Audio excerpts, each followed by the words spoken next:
Hello, my dear students. Welcome to my class. I hope you all are amazing.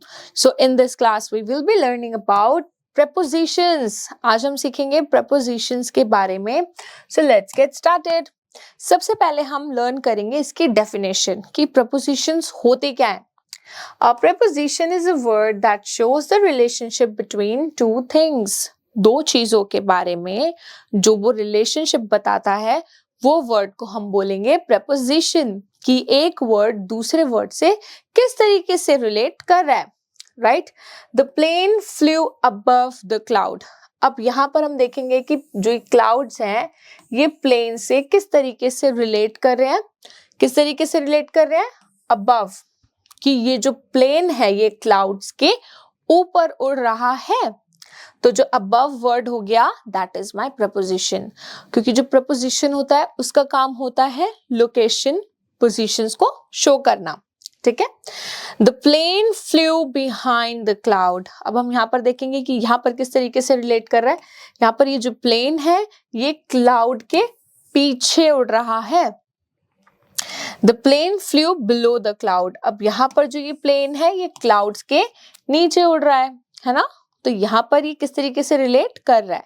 तो ये जितने भी words हैं, जितने भी सेंटेंसेस हैं, इन सब के जो मीनिंग है वो किससे चेंज हो रहे हैं? Above, behind, below. Above, behind, below. इस तरीके से ये चेंज हो रहे हैं. All the colored words in the above sentences are prepositions. जितने भी colored word हैं इन सब sentences में ये सारे color words हमारे prepositions होते हैं. They are showing the relationship between a plane and a cloud. है ना, कि एक plane और एक cloud एक दूसरे से किस तरीके से relate कर रहा है, ये सब हम इसके through हम जान सकते हैं. Alright, now read some of the prepositions given below with examples. अब आपने क्या करना है? You have to read the prepositions. On is used with days, है ना? Just like days like Sunday, Monday, Tuesday. My birthday is on Monday. मेरा जो birthday है वो कब है? Monday को है. I will see you on Monday. मैं तुम्हें Monday को मिलता हूँ या देखता हूँ, है ना? मिलता हूँ. The week begins on Sunday. जो एक नया वीक होता है, जो नया हफ्ता होता है वो कब स्टार्ट होता है? संडे को स्टार्ट होता है. ओके, अब हम सीखेंगे सेकंड चीज का use. At. At is used with noon. At का यूज कब होता है? दोपहर को. Night, midnight and with in the time of the day, है ना, कि किस तरीके से ये सब स्टार्ट होता है.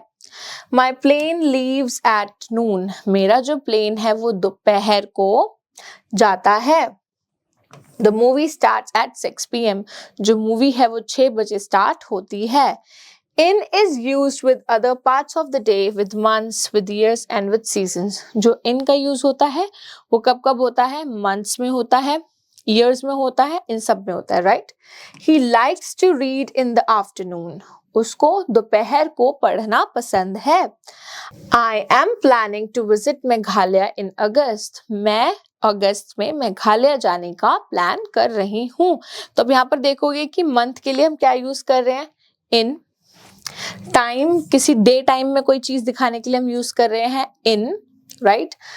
कोई पर्टिकुलर टाइम लाइक 5 बजे, 6 बजे, 7 बजे, उसको दिखाने के लिए हम क्या यूज करेंगे? एट. और कोई भी दिन बताने के लिए कि उस दिन वो चीज होगी, उसके लिए हम यूज करेंगे ऑन का. Right. Now moving to the next section. Over is used to talk about an object that has moved higher. कोई एक सरफेस से दूसरे सरफेस पे जब वो चीज ऊपर होती है तो उसके लिए हम यूज करेंगे over. He threw the ball over the roof. उसने जो बॉल को अपने रूफ के ऊपर फेंक दिया. She put a blanket over the sleeping child. उसने सोते हुए बच्चे के ऊपर ब्लैंकेट रख दिया, उसके ऊपर रख दिया. Right. Above is used to talk about an object that has moved higher than another object. Over में क्या होता है? Over में दो सरफेस आपस में टच हो जाएंगे, लेकिन above में एक सरफेस दूसरे सरफेस को टच नहीं करेगा, बट उससे थोड़ा सा हायर एल्टीट्यूड पे रहेगा. Hang the picture above the couch. अब पिक्चर को हमें काउच के ऊपर हैंग करना है. इसका मतलब यहाँ पर पिक्चर और काउच तो आपस में टच नहीं हो रहे, तो जब दो सरफेस, दो चीजें आपस में टच नहीं होंगी तब हम यूज करेंगे above का। The water came above our knees. जो पानी है वो हमारी नीज के ऊपर आ गया है। Below is used to describe an object that is lower or less than other object. Below का यूज हम करेंगे किसी चीज को उसके नीचे दिखाने के लिए। The valley is below sea level. जो वैली है, जो खाई, जो घाटी है वो sea level से नीचे है। Our apartment is below theirs. हमारा जो अपार्टमेंट है वो उनके अपार्टमेंट से नीचे है, right? Alright, moving to the next part. Look at the picture and write the prepositions for each. अब आपने यहाँ पर क्या करना है? You have to look at these pictures और आपने preposition का सही से इस्तेमाल करना है। Alright, अब आप देखेंगे यहाँ पर ये जो माउस है ये कहाँ पर है? ये फ्रंट है ना, फ्रंट में है, और यहाँ पर ये बिटवीन में है, यहाँ पर इनसाइड, यहाँ पर क्या है? नियर,